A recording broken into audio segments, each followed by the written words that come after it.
Olá pessoal, 2021 começou e nesse primeiro vídeo do ano eu queria deixar para vocês uma mensagem de Dom Estevão Bittencourt, que ele publicou assim no início da Pergunte e Responderemos, número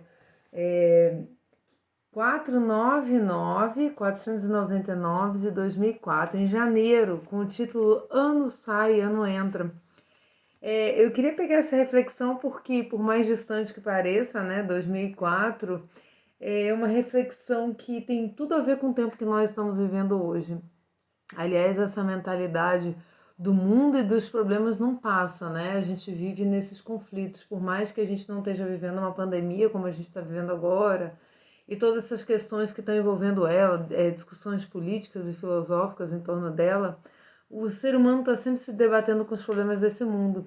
Então essa palavra de Dom Estevão Bittencourt é atemporal e eu queria começar esse ano dando esse lugar, como sempre aqui no canal, mas de forma especial, essa leitura curta aqui de reflexão de Dom Estevão Bittencourt, da Ordem de São Bento, do Mosteiro de São Bento do Rio de Janeiro.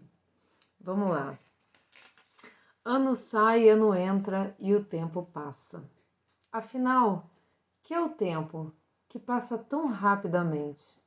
Sem querer recorrer a definições filosóficas, podemos dizer que o tempo é o dom básico de Deus aos homens. Tudo o que fazemos, fazemo-lo no tempo, de modo que sem tempo nada de bom podemos realizar.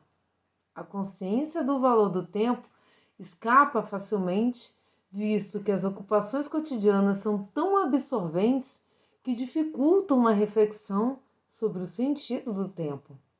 Eis, porém, que a passagem de ano ocasiona algumas considerações. Os anos se somam como os passos de uma caminhada, não em demanda do nada, mas da plenitude. Plenitude de uma realidade eterna que, pelo Natal, entrou no tempo e tende a desabrochar-se cada vez mais dentro da temporalidade. Isso quer dizer que o cristão vive simultaneamente duas dimensões: a temporal, a qual está ligado pelos vínculos da sua corporeidade, e a eterna, da qual recebeu uma semente no dia do seu batismo. É necessário que esta consciência de eternidade já iniciada se torne cada vez mais perspicaz e oriente os passos do cristão. São Paulo apresenta a propósito uma bela imagem na primeira carta aos Coríntios 7, do 29 ao 35. Considerando os altos e baixos da vida presente, com tudo que nos faz rir e chorar, recomenda que o cristão não se derreta em lágrimas, nem se decompõe em gargalhadas, pois passa a figura deste mundo. Assim falando, o apóstolo compara o decurso da história humana ao enredo de uma peça de teatro. A plateia é chamada a tomar parte respondendo, aplaudindo, rindo, chorando. Os participantes, assim, inserem-se no enredo, mas não podem estar totalmente dentro deste, porque sabem que, quando menos esperam, cairá a cortina sobre o palco. O enredo acabará, mas os membros da plateia continuarão, devendo prosseguir sua caminhada segundo a realidade transcendental existente em seu íntimo. É essa semente de eternidade que deve nortear todo o comportamento do cristão, mesmo quando ele é mais solicitado pelos afazeres temporais.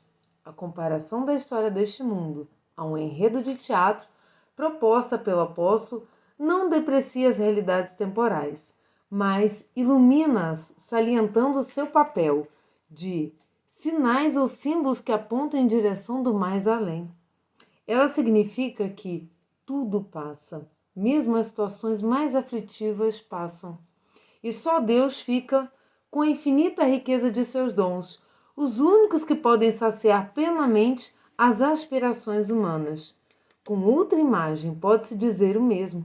O cristão está ancorado na eternidade e, por isto, firme e estável em meio às vicissitudes da vida presente. Ele cita Hebreus 6,19, que eu quero ler para vocês. Diz assim: a esperança, com efeito, é para nós como uma âncora segura e firme.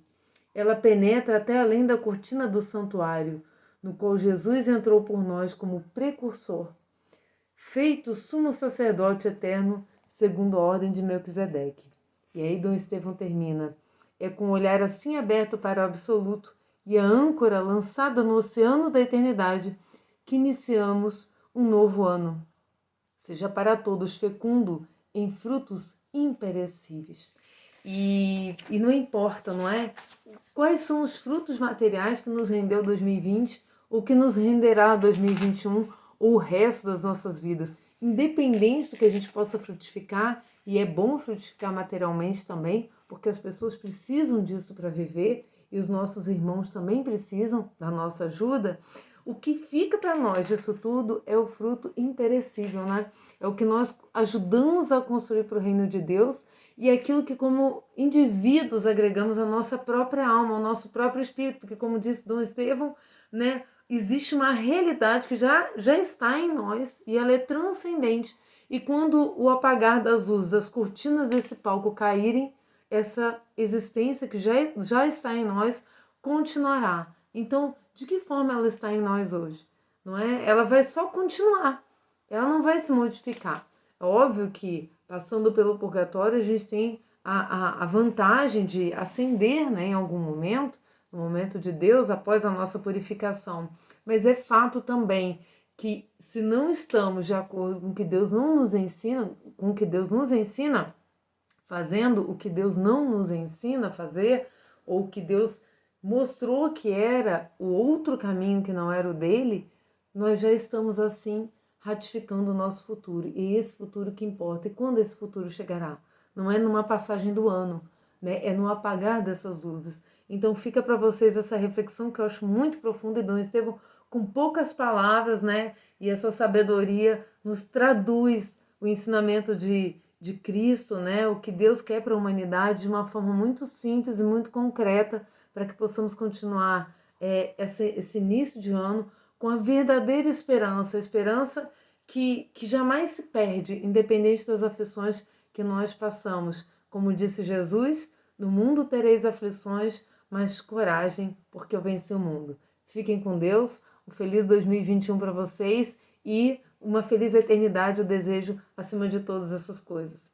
Até mais, salve Maria Santíssima, Dom Estevão Bittencourt, rogai por nós. Em nome do Pai, do Filho e do Espírito Santo. Amém.